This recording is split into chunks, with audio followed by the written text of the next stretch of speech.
I've lived in Dagsboro a long time. Well, all my life actually. But I think it's time to leave now. Yes, I'll definitely be moving out permanently after what happened this fall. I just don't feel safe anymore, and I think anyone who does is lying to themselves after the killings. It was brutal, horrific. To explain, I have to go back to the summer. That's when it all began. It was early September, and I'm not sure if it was calendar summer, but it was still hot out, so to me that's summer. I just got some neighbors. They'd come from the big city, a young married couple. Kyle was some kind of internet worker. I've never understood all that myself. Hell, it was a challenge when I first learned how to use the word processor. You could call me simple. My kids and grandkids sure do. But I just never had much use for the internet. I wouldn't have it at all if it weren't for my wife, God rest her soul. It is useful in helping run the farm, I will admit. Well, now Kyle did create things for websites and interactives like YouTube. I guess his demure wife Harper did the same. They weren't home much, always going here or there. When they were home, well, even then they were running around filming things on their phone. And I should clarify, they were my neighbors, but considering there were only a half a dozen houses on my street, and that street was about a half a mile long, it wasn't exactly a neighborhood in that sense. More like a bunch of loosely grouped farmettes. This town is small.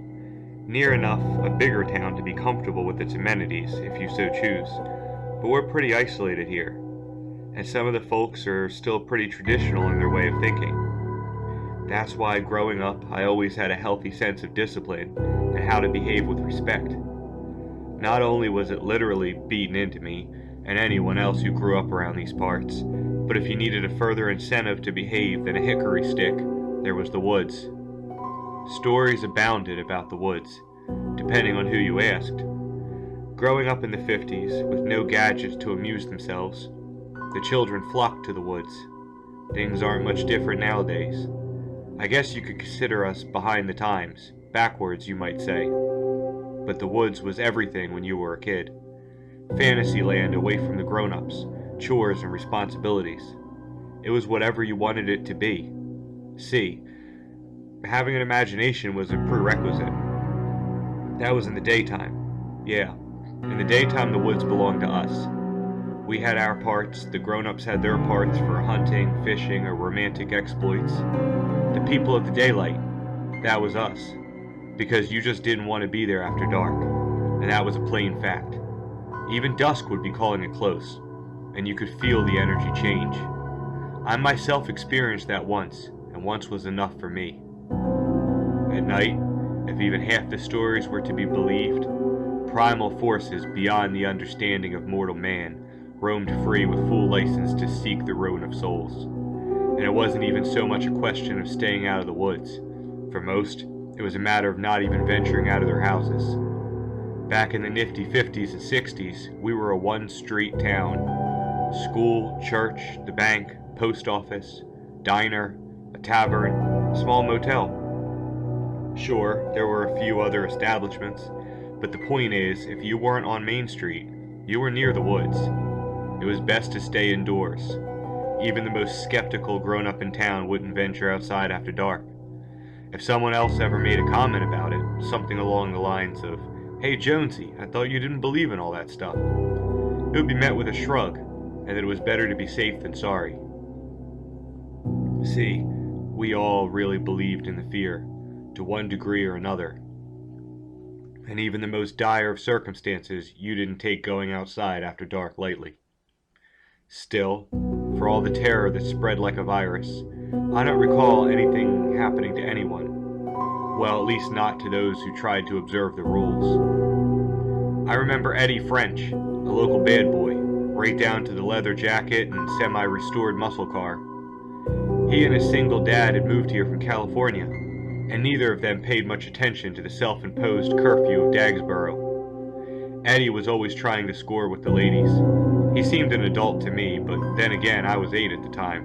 In reality, he was probably more like 16. One night he got his wish. Carol Ann Hotchkiss, a good, quiet girl, decided to take a walk on the wild side one balmy summer night. She snuck out of her house, and neither she nor Eddie French were ever seen again. Eddie's car was, and it looked like it had encountered Godzilla. There were scraps of Carol Ann's dress, bits of Eddie's infamous leather Fonzie-style jacket, a lot of shredded upholstery and warped metal, but no bodies. We didn't have much of a police force.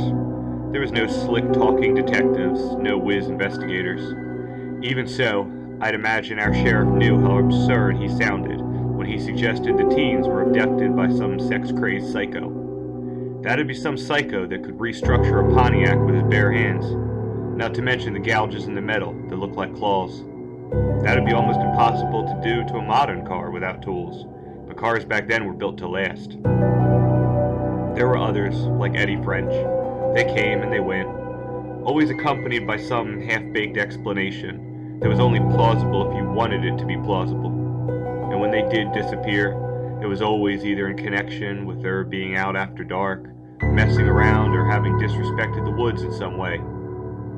Still, time went on, and change came with it. Newcomers came in droves, especially after the end of the Vietnam War, and in even large numbers after the end of the Cold War. Large numbers to us were the dozens. This was and still is a small place. Nonetheless, they all left their mark. There was new construction, new roads, new families. Things seemed to lighten up a little, and for many, especially the young and those new to the area, the night lost its horror. Not for me, though. I kept indoors, and even when I was a man grown with kids of my own, we all kept indoors once the sun went down, and I raised my 2 sons and daughter to respect the woods. Respect meant a healthy dose of fear. I wasn't trying to be abusive or cruel. I honestly didn't understand how anyone had lost their fear. After all, the disappearances hadn't stopped, just dwindled. And I don't care what anyone says. The sounds that came out of those woods sometimes of a night would even scare a Navy SEAL. No, sir, you couldn't ever convince me there was anything normal about this neck of the woods. I don't know why I never considered simply moving, just grabbing my wife and kids and our essential possessions and rolling on down the road. If I had to guess, I'd say a different kind of fear. The same thing that kept all the others here. We didn't ask to be born here, but it was home, the only one we'd ever known. A certain sense of security comes with that. Maybe even pride in a strange sense. That didn't stop my little girl from leaving town. She's a woman now, but to me she's always my little girl. If you're not a parent, I reckon you wouldn't understand. But she wanted to go to college, and that meant moving to the city. A whole other state, in fact, up north. But thanks to the internet, we could stay in touch. Imagine that. Those satellites up there, like great big metal birds, helping her stay in touch with her old man, out here in the backwaters. My 2 sons stayed on, though. One's married and is raising my grandkids. The other is a bachelor still. I'm trying to talk both of them into leaving with me. There's no future here anymore. Not after I heard the screams. God, I didn't know humans could sound like that. And when I close my eyes, which isn't often, my mind paints a scene around those screams, and I really don't like that. Kyle and Harper came here to build a little oasis.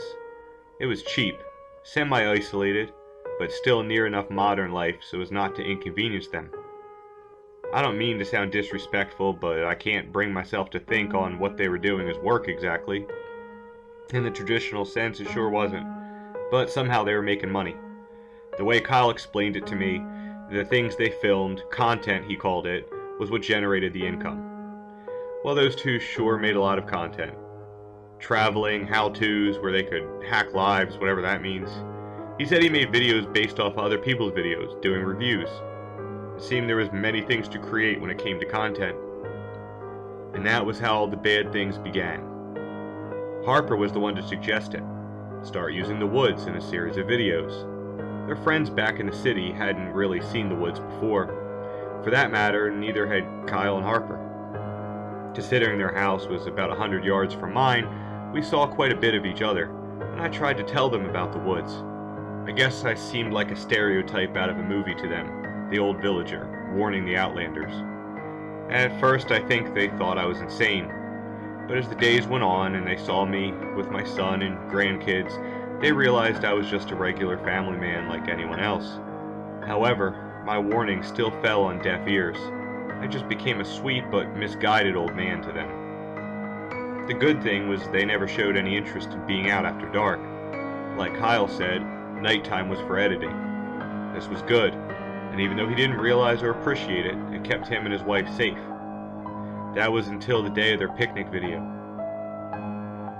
Macaroni, potato salad, turkey sandwiches, some soda, maybe a few cupcakes. I guess picnic fare hasn't changed much in 50 years. The wine and cheese package they brought to review from one of their sponsors was not something you'd have found at one of the picnics of my youth, though. From what Harper and Kyle told me afterwards, they'd had a great day. The sun was shining, no clouds, not too hot, and peaceful in the meadow they'd found. The only upset of the day had been when Kyle's knife had slipped while cutting one of the fancy gourmet cheeses. He forgot to bring a cheese knife, so Yukon Jack here improvised with his pocket knife, Harper laughingly told me. Kyle shrugged. Good thing we can just edit that part out. It's bad enough I'll suddenly be wearing a band-aid for half the video. I hope it's not too noticeable. If it sends the wrong impression, we'll have to redo the video. I mean, we're being sponsored after all. Can't do something that might hurt their sales. Harper shook her head and told him she didn't see how it would make a difference. The wine and cheese tray wasn't the cause of his cutting himself. It was not having the correct cutlery, and his utility knife slipping off the Toscano. Then Harper said something that made me get chills, even in the sunny warmth of the afternoon. Speaking of which, why did you rip your band-aid off and toss it out the window when we were driving back? I'm pretty sure the forest didn't need that particular accessory. Before he could answer, I cut in, unable to keep the dread out of my voice. Where was this? What forest? You mean the woods, don't you? Seeing me so visibly afraid, they both looked at me in surprise, then exchanged nervous glances, as if to say, what's wrong with him? Should we call someone to help? Trying not to offend me, Kyle replied, we didn't have a regular-sized band-aid with us, so I improvised with this sticky pad thing Harper had in her purse. It was meant for sports abrasions, like a skinned knee. It was too big, and it annoyed me while driving. The cut had healed enough, I didn't think I needed it anymore. I paused by a turnoff and tossed it out the car window into the woods. I know I shouldn't have littered, but it was mainly fabric, so I know it'll just go back into the ground, right? In a voice harsher than I'd intended, I said, "Get out of town. Get whatever you absolutely need, and get out of Dagsboro right now." They both stared at me blankly. Then Kyle laughed nervously. "Don't you think that's a little extreme? I mean," I spoke over him again. "No, you don't understand. I don't care that you littered. The woods around here, and whatever lives in them, they exact a price when disrespected. You're dealing with something greater than your understanding. Hell, it's greater than my understanding. I don't have the answers. I just know that by doing what you've done, you'll have angered it. And now it has your blood, your scent. Don't you get it, boy? It can find you at home." Giving up any pretext of offending me, Kyle shook his head, just staring. "Bro, I don't know if you're playing with us or if you're actually suffering from like dementia or something, but I don't like this conversation. Come on, Harps, let's go home." I couldn't blame them, I guess, for thinking I was off the reservation. I didn't understand them and their ways, how they'd lived before coming here. So how could I expect them to understand me? But they didn't know the danger they were in. I tried one last time. "Please, if you'll just let me explain. Maybe show you some newspaper clippings." Kyle said firmly, "No, I thought we were better than this. I'm not going to be made into some kind of joke. We've fit in so far with everyone, and I'd like to think we've been accepted. I'm not about to entertain some kind of we don't take too kindly to strangers around these parts routine. Nope, not happening." And without waiting for a reply, they both walked off home. Nope, they didn't get it. But sadly they would. Whatever happened that late September night, if there is a God in the heavens, he didn't look his face upon it. The screams started around 4 in the morning. That has long been considered an evil time by simple people, and simple people are usually the ones most attuned to this kind of thing. These weren't screams of fear or pain, it was savage, animalistic rage. But that description wouldn't even do it just. because I've never heard an animal that sounded even remotely like this. The screams were accompanied by sounds of splintering wood, breaking glass, thumping and crashing. Not too long after, the screams of Kyle and Harper. Screams of the kind of fear that makes you cry. I wish I could say I tried to be heroic. I didn't even get out of my bed. Hell, I didn't even turn my head. No, I froze. I froze as if whatever was out there would know I acknowledged their presence in any way. So I didn't move. And I didn't sleep. The screams and sounds of devastation tapered off. Eventually, the sun came up, slanting bright through my shutters, and I allowed myself to get up and look out the window.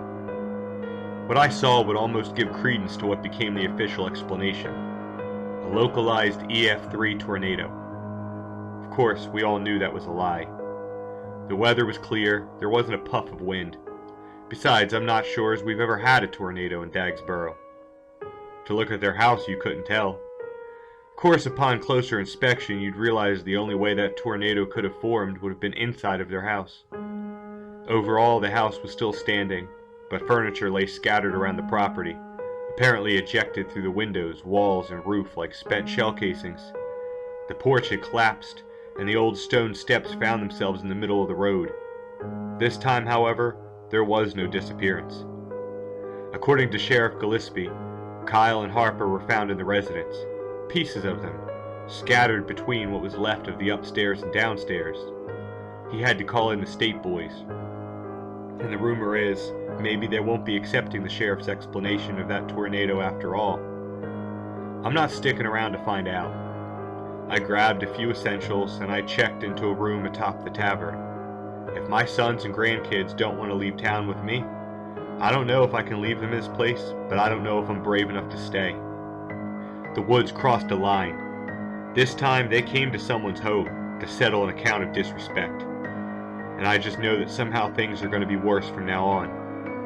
And if you're reading this, do a favor for an old codger. Wherever you go, don't litter in the woods. Especially use band-aids.